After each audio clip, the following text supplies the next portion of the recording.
So we had a good kind of 2-hour practice out there, guys moving around, and we'll be back to our rhythm tomorrow. When you look at Oregon, explosive offensively, quarterback's a good player, accurate with the ball, and might be leading the country in completion percentage, and they got some athletes that he's throwing it to.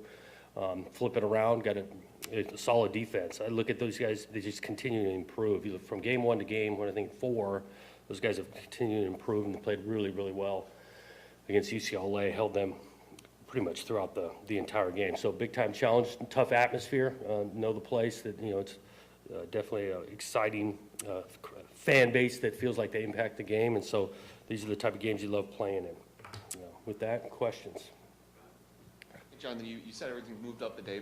I was just wondering, I know you guys played a Friday game earlier, but that was the opener. Just how that, walking off the field Saturday night to this week, how that changes anything?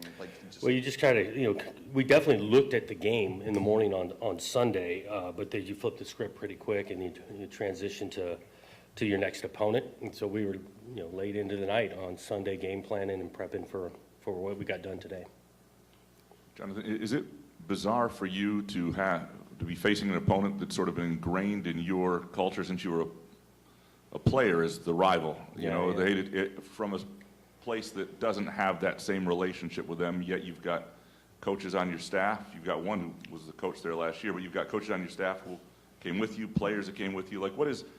Can you explain that dynamic and what it feels like? Yeah, I think just a little bit. Played Oregon when I was at other universities as a coach too, and so kind of been through this before. That you had a different place and connections. We know, through experience, kind of how tough it is, that atmosphere and where we're playing at, and so we're going to just try to prep our guys for a tough road environment.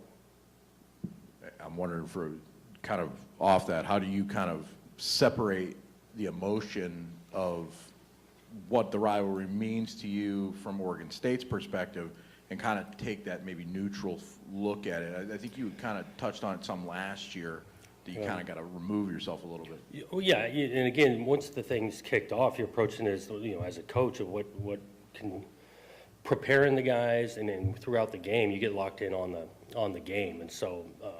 And it's not just myself. Like you said, we got some other guys with connections to the place and all of that. And once it's kicked off, it's a college football game that you kind of emotionally approach it the same. Jonathan, your knowledge of the Oregon program, does that help Michigan State more than it helps them knowing, hey, we know what the Smith program is? Yeah, I think it's a two-way street. You look at it that way. Obviously, their schemes the last couple of years have been consistent, and so we've studied and game planned against, and that's a two-way street. Same with us offensively. They've been able to kind of know, and again, the offenses aren't exactly the same year in and year out, right? They're always developing, but I don't know if there's one side gets an advantage with it. I had one other, I might as well ask it now. You'd been so good at getting to the quarterback, affecting them, getting tackles for losses, and Saturday he had a lot more time. Mm-hmm. Could you tell what that was? Was it just better protection? Yeah, credit to those guys. They did a good job, and you got to pick your poison a little bit, how much you want to pressure, and they've got some, talking to Ohio State, so much talent on the outside that you expose yourself to a lot of one-on-one when you do that, and so it was a balance of, they did a nice job, and us trying to continue to mix up our looks. Post-game, Captain Nate Carter's comments about what he and his teammates were talking about in the locker room as far as what they need to do going forward, kind of referring to the player-led team aspect. Can you talk about the dynamics between the player-led aspect and the coach-led aspect of your team right now? Yeah, I think that, on the coaching side, you want to be able to kind of share the vision of what it needs to look like, but then, pass the ownership to the players. And these guys have, I don't think as a coaching staff, we're over-coaching these guys because we've got some leadership and some belief, and they know and they want to play really well. And that's why I do describe us as player-led. You left Oregon State, and obviously Oregon left the Pac-12, and the Pac-12 kind of started imploding and stuff like that. I'm just curious if there's any type of survivor's guilt for the players or the coaches or the programs that have left the Pac-12 and kind of left behind Washington State and Oregon State. And I know that they're obviously playing in different situations now, but do you know what I'm trying to ask? I guess, that conference was a historical conference of champions, and that's painful when that kind of goes away. There is some pride and grit to the two great places that are still there, Washington State and Oregon State, and so they play at a high level. Shoot, they're playing at a high level this year. And so I think a lot of us, I don't want regret, but just do remember how great that conference was and know how good those two universities are. And could you also describe your relationship with Dan Lanning? Again, you were at rival schools for a while, and you're an offensive-minded coach, and he's a defensive-minded coach as well. Yeah, I think Dan's a really good coach. I got a bunch of respect for him. We're not talking every day, but enjoy our conversations when we gather at meetings and whatnot. He's done a great job there, and he'll present another challenge with his team. Those guys play hard, schematically sound, and that's just the MO of his program. Jonathan, I'm wondering, I know a condensed weekend here for you, but when you did watch Ohio State back, anything stuck out to you that didn't really resonate Saturday night that was different once you were able to watch it, and that really was like revealing, I guess, that you didn't notice in real time? Yeah, I think in general, I thought our protection was a step better than watching it. We had some leakage where I was just more impressed with Aiden standing in there making some accurate throws. That jumped on me on the film. Looking at us on defense on third down, we had some opportunities that could have changed to get off the field. That showed up a little bit. Jonathan, I was wondering, we saw Maverick Hansen, I think Malik Spencer, Angelo, any of those guys long-term injuries? Oh, nothing out of the game long-term. We're definitely getting to that point, 5 straight games, bumps and bruises, kind of mid-season healthy, but nothing long-term. And then I should have asked you this last week probably, but the 4-game redshirt rule, I was just wondering what your approach is to it with these guys. If there's anybody that you've decided, all right, we're just going to shut you down to save a year, if anybody's making individual decisions. We tried to be strategic on knowing that there's 4 and not just spending all 4 of them in the first 4 games.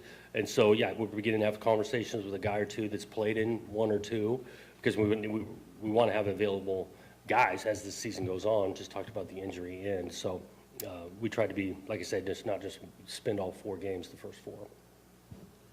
Kind of goes into what I wanted to ask you about Rakeem and Rustin getting the snaps that they did, how important that was and what you saw from that, but also the other guys in the secondary with Brinson and Denson. Denson played quite a bit, it seemed like. Yeah, Denson's going to be playing. He's been playing a little on special teams, and he actually did a nice job defensively with a couple of tackles. The 2 old linemen, it was good experience for them. I thought they battled out there. We're going to keep pushing that to see if those guys are one of the best 5 we can put out there. Stanton took some reps today, so by the end of the week, we'll know where that 5s are at. But kind of liked how Rakeem Rustin battled out there against a really good D-line. Jack Velling had said at media days back in the summer that there was a little bit of a bitterness when Oregon State was left out of the expansion. Does that play a factor at all in this upcoming game, if not for you, for the players? Yeah, I don't think so. Again, there's plenty to get motivated for what we've got going. In a conference game, it's still kind of early in conference play. We're on the road. I don't think any of that's on the forefront of our mind. Jonathan, I guess since we are talking about it, when the Pac-12 is kind of making a little bit of a resurgence with some other teams, what's that like for somebody with familiarity from that region? What's that like to see? Yeah, well, I look at those teams. Those teams have played really good. I think about football. Those guys have beaten multiple teams throughout the years. That's good football. I coached at Boise State. Those are good football teams.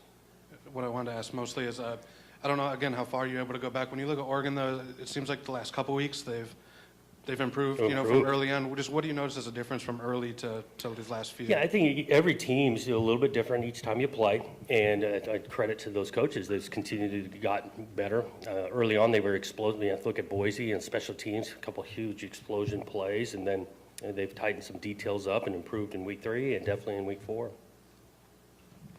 So, to that point, I guess what have you seen from Dylan Gabriel over there and how he's operated? And then I was going to ask about the special teams, punt return and a kickoff return touchdown. Yeah. The 2 returners are explosive. They block the thing well. Schematically, they do a nice job on special teams, kind of stressing you, giving you different looks. Dylan Gabriel, I go again, accuracy, not just completing the pass, but where he's placing the ball so they can catch and run, quick decisions. really good player. I mean, he's athletic. He can run. He's got a long couple carries on tape already, and so you can see the experience and talent. And he looks very, very confident and comfortable in that system.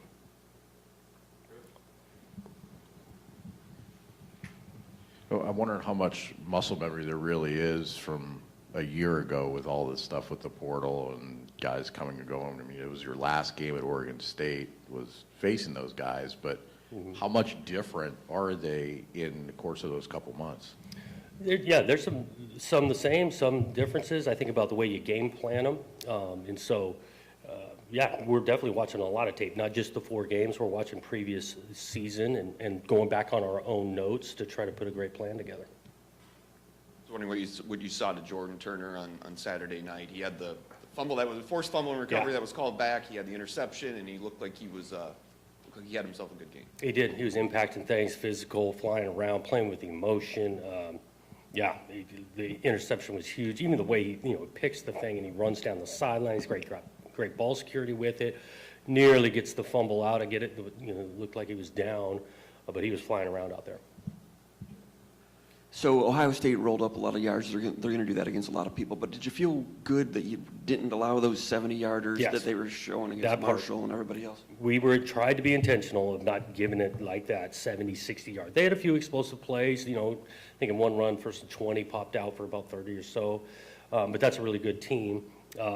Credit to them by executing and finishing drives for touchdowns. That's what we didn't. We moved the ball. We didn't finish like them. But an accomplishment there to keep 11 guys on defense on the same To an team. extent, yeah. I mean, everyone knows those guys are pretty good and explosive. But again, our bar, we want to continue to raise to where we can play dominant defense against whoever we play. And we're not quite there yet. And your run offense, your first 2 tailbacks, I think, averaged about 4.1 yards per carry. Weren't able to get a lot of carries because of the way the game unfolded, Yeah. I would imagine. But some progress there in the run game? I think there was some flashes. I mean, yeah, the way we opened it up, Nate, the first carry of the game, got some creases. Kayron fell forward multiple times. Still had a couple of negatives on there. Like you said, the game kind of got to a point where we were throwing a little bit more, and really didn't stay on the field long enough in the second half. You look at our total snaps, we had 50 total snaps. I think they were in the 70s, and so there's progress. Like I said, you get beat pretty good, but you watch the tape and there's things to build your confidence from, and then definitely things you've got to get fixed.